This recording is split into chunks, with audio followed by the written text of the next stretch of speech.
Essa é a diferença. Ele não ficou se lamentando, mas ele foi a Deus e falou: Senhor, faz porque eu sei que tu podes.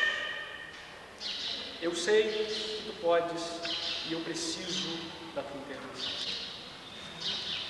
Então, meus irmãos, eu sei que às vezes é uma tarefa que a gente até acredita, porque um dos esportes prediletos da gente também nos momentos é o seguinte: puxa, ora por mim, né? E aí você delega ao outro uma responsabilidade que é sua. Não estou dizendo que a gente não tem que orar uns pelos outros, não me entendam mal, mas em muitos momentos a gente transfere para o outro uma responsabilidade que é nossa. É verdade. Eu que tenho que ir lá buscar a Deus por aquilo que está acontecendo na minha vida. Ele vai poder me ajudar no máximo, mas quem tem que estar colocando isso diante de Deus com a seriedade, com a reverência, com a confissão e com a confiança na misericórdia de Deus sou eu. Não sou eu que preciso. Imagina que você estivesse em casa sem emprego e aí dissesse para o seu irmão assim: meu irmão, leve esse currículo lá para mim, vê se você arruma uma vaga. E ele fica deitado esperando. Uma vaga para mim aqui no emprego lá que eu estou precisando. Enquanto isso eu vou aqui tomar meu suco. Cansado. Adianta isso, meus irmãos? Você para pensar que é quase o mesmo que a gente faz diante de Deus. Meu irmão, vai lá e ora lá por mim, mas ora lá e fica me esperando. Isso é o irmão 6 horas, né? Isso. Ora lá que eu fico esperando. Mas a bênção vai chegar. Não vai adiantar nada, mano. Nosso irmão 6 horas. Daniel foi pedir ele mesmo 6 horas. pelo que ele precisava. 6 horas. 6 horas. Então, ó, Não, não lá. pedidos específicos Vamos lá. deve ser a experiência de cada um de nós na nossa vida de oração. Gente que se aproxima de Deus com ousadia de pedir, na certeza de que Deus tem poder e autoridade para nos responder. Vamos ao sexto princípio? Sexto. Fale, meu irmão. E pode acontecer de você insistir tanto no pedido que não é bom para você ir acontecer? Pode acontecer isso? Pode. Deus ensina a gente coisas com essas exceções também, tá? Não vou Saber pedir, né? isso. Não vamos entrar muito nessa questão, mas é claro que o apóstolo Tiago ensina pra gente que a gente pede e não recebe porque pedimos mal, para gastarmos em nossos próprios deleites. Há um outro perigo de acabar fazendo da oração também uma choramingada capitalista diante de Deus. Eu quero, nem aquela criancinha que olha tudo na TV e pede tudo para o papai, mas aí o papai sabe que não é bom para a criança e acaba não dando. Deus faz o mesmo com a gente. Deus às vezes não nos dá aquilo que a gente pede porque Ele sabe que aquilo vai promover mais mal do que bem na nossa vida. Mas há uma outra lição que Deus às vezes dá para a gente. Você deve ver que teu filho está lá e papai me dá, e você fala: eu vou dar só para ele aprender que aquilo não é bom para ele. Não é verdade? Compra para ele poder aprender, e ele aprende rapidinho. Deus às vezes usa esse artifício e essa manobra também para nos ensinar algumas coisas. Pedido carne no deserto, né? Isso. Olha, mesmo sabendo que não é bom, num primeiro momento, mas aquilo a longo prazo vai surtir o efeito que Ele deseja para nós. Pense uma coisa: tudo que Deus faz para a nossa vida coopera para o nosso bem. Tudo, meus irmãos. Significa dizer que algo que pode parecer promover o nosso mal no primeiro momento vai produzir o bem mais à frente. Certamente vai. Digo isso com base na Escritura. Por exemplo, José foi vendido pelos seus irmãos. Aquilo era mal para José, mas Deus usou aquilo por quê? Para o bem de José. O mesmo vale para a nossa vida. Às vezes alguma coisa nos é dada, no primeiro momento não vai causar o bem que nós desejávamos, mas a longo prazo a gente vai aprender uma lição muito importante. A mesma história vale para o povo de Deus no deserto. Vamos lembrar de uma história aqui muito interessante. O povo, olha só, tinha saído do cativeiro egípcio, começaram a andar no deserto por 40 anos, não é isso? A Bíblia diz que nessa caminhada Deus produziu o alimento necessário para o povo, não foi? O que eles comiam todo dia? Maná que desceu do céu, e isso era o alimento que Deus dava para eles diariamente, de maneira que eles pegavam de manhã, alimentavam durante o dia e no dia seguinte tinham que pegar mais. O negócio era tão fantástico que na sexta-feira eles pegavam uma porção dupla, que servia para sexta e para sábado, e não precisavam pegar no sábado, porque sábado era o dia santo. Vamos entrar nesse mérito, porque não é o que nos interessa agora. Então, depois deles terem caminhado durante o tempo no deserto, eu fico pensando assim: o povo comia tudo de maná. maná. Era suflê de maná, maná na chapa, maná assado, maná em picadinho, maná frito, suflê de maná, suco de maná, era tudo maná, só tinha maná. Não enjoava. Não enjoava. Para os irmãos só entenderem, maná vem de uma palavra que significa o que é isto. Porque a primeira vez que apareceu para o povo, eles não sabiam o que era, então eles ficavam dizendo entre si, mangu, mangu, que é como se diz em hebraico. E daí veio a palavra maná. Originalmente significa o que é isso, eles não sabiam o que era. Mas a Bíblia diz que o gosto era de um pão doce, um pão de mel. E eles comiam isso, satisfazia perfeitamente a vida deles. Isso que era um trigo. O que aconteceu, meus irmãos? Os dentes deles estavam cheios de maná. Eles já não sentiam o cheiro de maná que fazia já de passarem mal. Teve uma hora que o povo começou a reclamar. E aí falou, Senhor, dá a gente carne. Ah, era tão bom no Egito, a gente comia alho, pepino, cebola. Não, negócio de maná, mas que coisa ruim. Começaram a reclamar, como quase tudo na nossa vida mesmo para si, né? Está rindo porque é a nossa história, contada de uma outra maneira. Então aconteceu, meus irmãos, que eles começaram a reclamar. E aí Moisés foi até Deus e falou assim, ó, o povo quer carne. Eles cansaram de maná. Sabe o que Deus faz, meus irmãos? Sabe o que Deus faz, irmã? Dá carne para eles. Manda codornizes, que é aquele pássarozinho, a codorna, para eles comerem. Mas Deus faz uma coisa. Eu vou mandar carne. Vou mandar tanta carne que vai sair carne pelos narizes deles. No primeiro momento, foi bom comer carne. Mas depois, foi desagradável. O que Deus ensinou para o povo? Que não só de pão, mas de toda a palavra que sai da boca de Deus. Eles precisaram passar por aquilo para aprender a lição. Nunca mais voltaram a pedir carne para Deus. Ficaram satisfeitíssimos com o maná. Mas o povo insistiu em algo que não era necessário. Deus fez o seguinte, eu vou dar, mas eles vão aprender algo. No nosso caso é a mesma coisa, a gente às vezes pede coisa que Deus não tem para nós. A gente recebe e aprende uma lição, para nunca mais voltar a pedir. Para nunca mais voltar a pedir.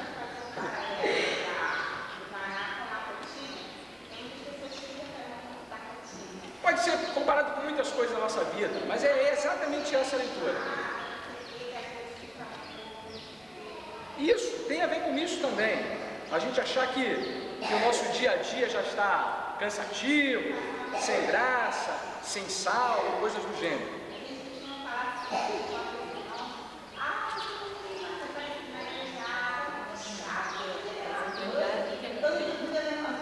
É verdade.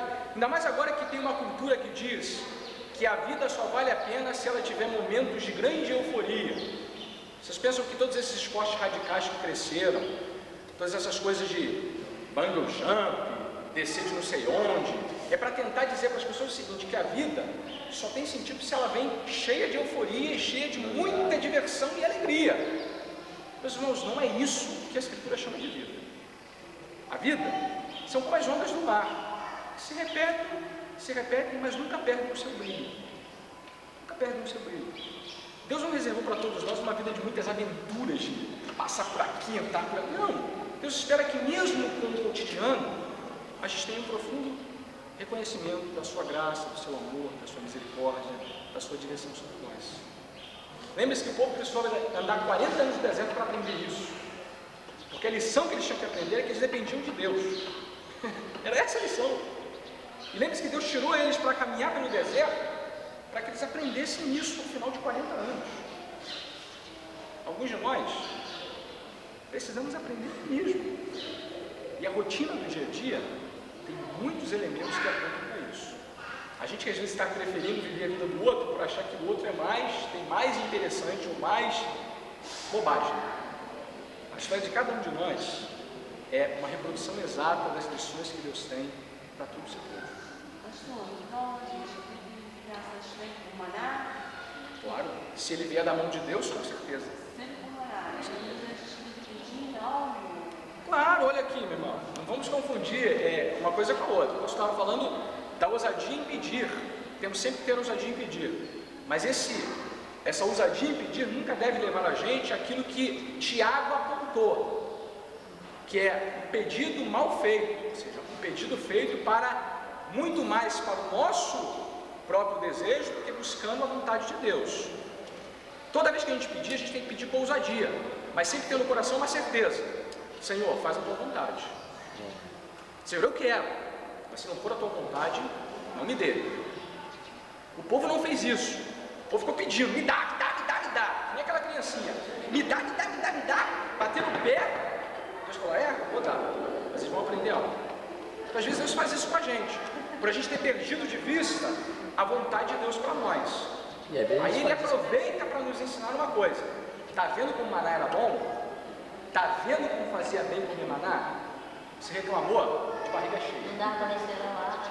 Isso, não dava colesterol alto, não prendia nos dentes, precisava usar fio dental, não, um monte de coisa. Enfim, o fato é que o povo precisou aprender isso, porque eles pediram mal, pediram para gastar nos deleites deles, estavam preocupados só com o bem-estar deles, e tinham esquecido o que Deus tinha feito por eles. Tinha tirado eles do Egito, tinha carregado eles durante todo aquele tempo no deserto. Quando estava com sede, Deus dava água. Eles estavam com fome, Deus dava o maná. Para que mais, meus irmãos? Eles achavam pouco. Eles achavam pouco. Eles queriam era mais. E aí Deus deu uma boa lição para eles naquele momento. Bom, esse é o ensino que eu quero chamar a atenção. Pedir com ousadia, mas pedir sempre na perspectiva da vontade de Deus para a nossa vida. Olha, meus irmãos, vai dar quase 11 horas já, hein? Vamos para o sexto para a gente terminar? O domingo já não está aqui. Tem que aproveitar bem hoje. Isso, aproveitar bem hoje então. Olha, nos versos 15, 16 e 17, a gente tem um último princípio que é talvez um dos mais importantes desses princípios de vida de oração. Os irmãos querem acrescentar alguma coisa, o pastor pode parar aqui. Não? Não mesmo? Não mesmo? Tá bom. Não, tudo bem. E a gente tem que pensar que sempre que a gente tem, né? Isso. Graças a Deus por tudo que a gente tem. Verdade. Esse contentamento é necessário, muito importante. E ele deve ser usado como base para os pedidos de ousadia que a gente possa ter na nossa vida. Mas nunca esquecer do contentamento, de ter o coração satisfeito pelo que Deus tem feito. Exato, isso é importante. Vamos então ao último detalhe que eu quero chamar a sua atenção. 15, 16 e 17. Dê uma olhada aí e tenta descobrir o último princípio dos 6 que eu estou chamando a sua atenção.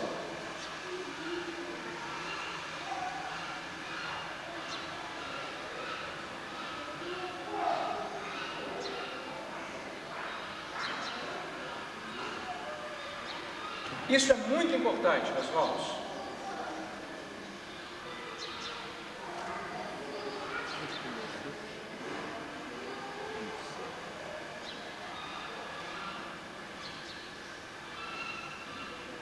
A grandeza.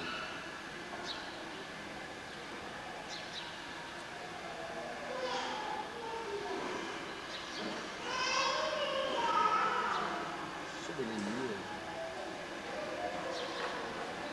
Você percebe o que Daniel faz agora, nessa reta final da sua oração?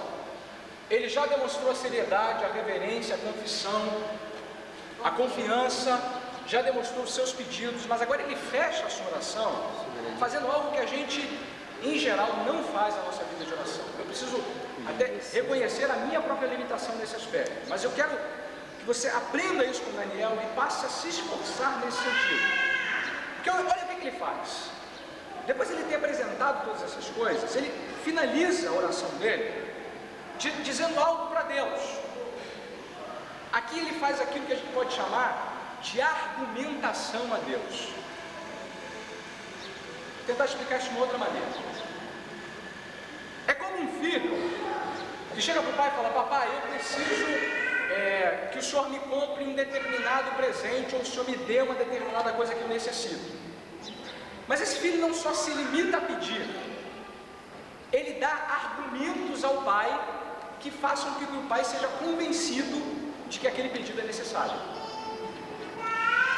Nenhum filho deixa de conseguir nada com seu pai quando usa esse argumento. Não é verdade? Quando ele chega e fala assim, papai, quero uma camiseta nova. Aí você diz, não tenho dinheiro, não vou lhe comprar. Agora se ele chega dizendo assim, papai, eu preciso de uma camiseta nova porque amanhã eu tenho um encontro importantíssimo e todas as camisas que eu tenho estão lavando, eu não posso mais usá-las e por causa disso eu preciso de uma cor determinada que será usada naquele festival e mais, papai, o senhor não sabe, eu estarei lá para honrar o seu nome. O que o pai faz? Agora, quanto que é?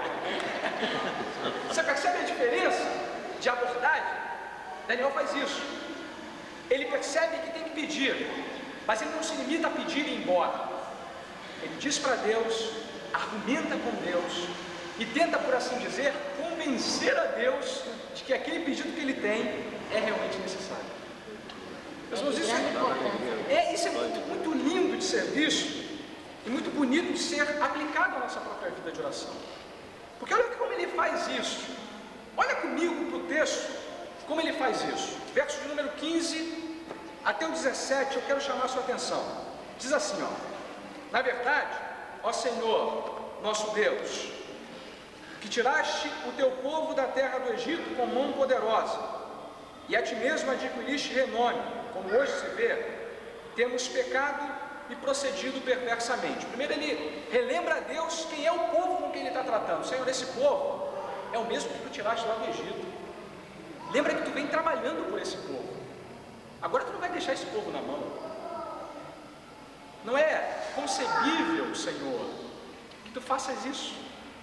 Mas olha o que ele diz no verso 16: ó Senhor, segundo todas as tuas justiças, aparta-se a tua ira e o teu furor da tua cidade de Jerusalém. Pedido dele. Mas ele completa com uma argumentação: do teu santo monte. Porquanto, por causa dos nossos pecados, por causa da iniquidade dos nossos pais, se tornaram Jerusalém e o teu povo opróbrio para todos que estão em redor de nós. Agora, pois, ó Deus nosso, ouve a oração do teu servo e as súplicas, e sobre o teu santuário assolado, faze resplandecer o rosto por amor do Senhor. Olha, a argumentação dele é a seguinte: o povo é teu, Senhor. As pessoas verão esse povo, e quem vai ficar mal no problema não será o povo, mas será o Senhor.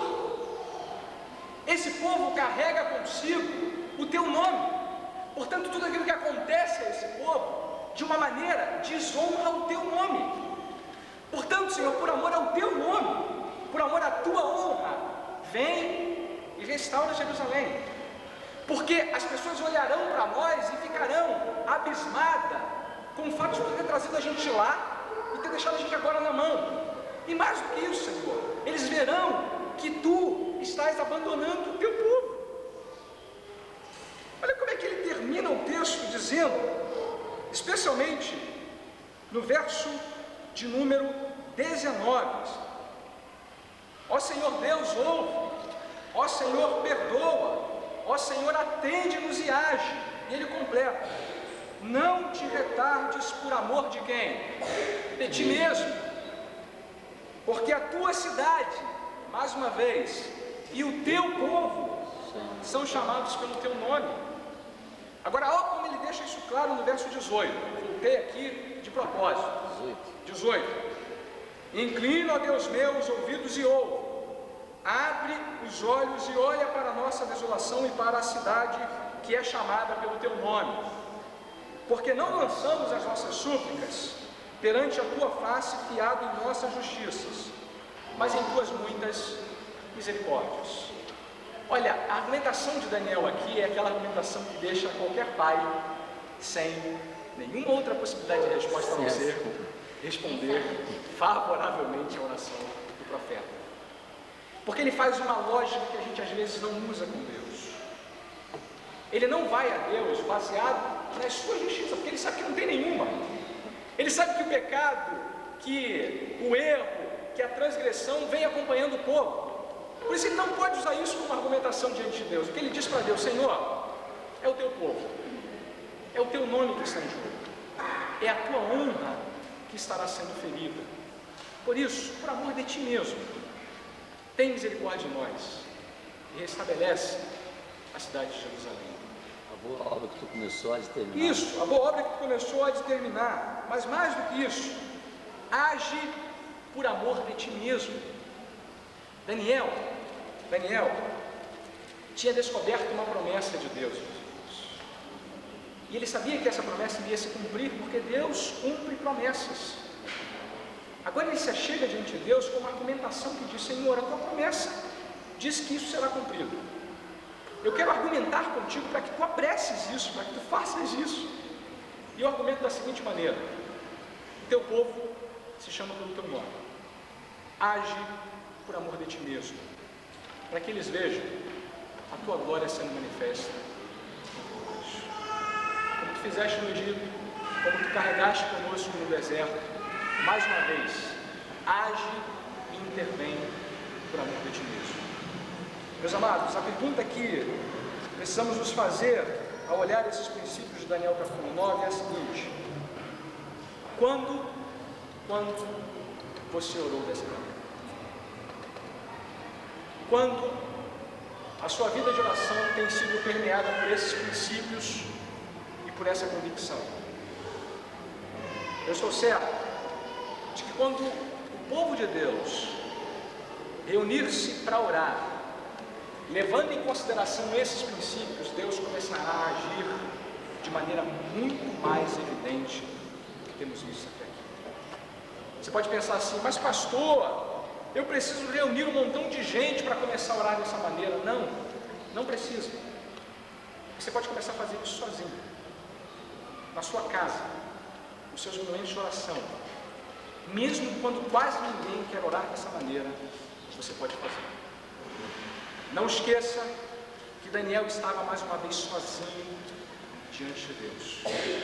Eu possivelmente não tenho a esperança de que tenha muito mais gente naquele tempo orando como Daniel orou nesse dia. Possivelmente quase ninguém estivesse fazendo isso.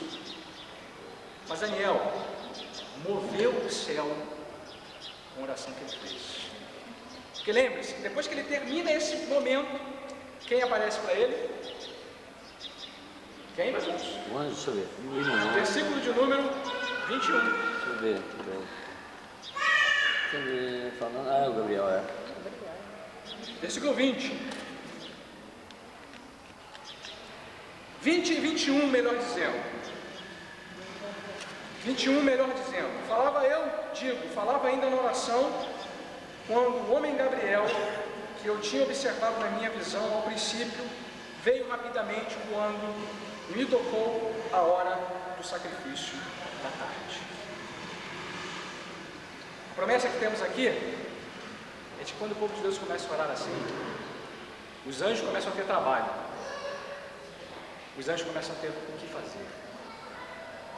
Meus amados, Daniel nos ensina não só com a sua vida íntegra, com a sua fidelidade, mas com a sua vida de oração.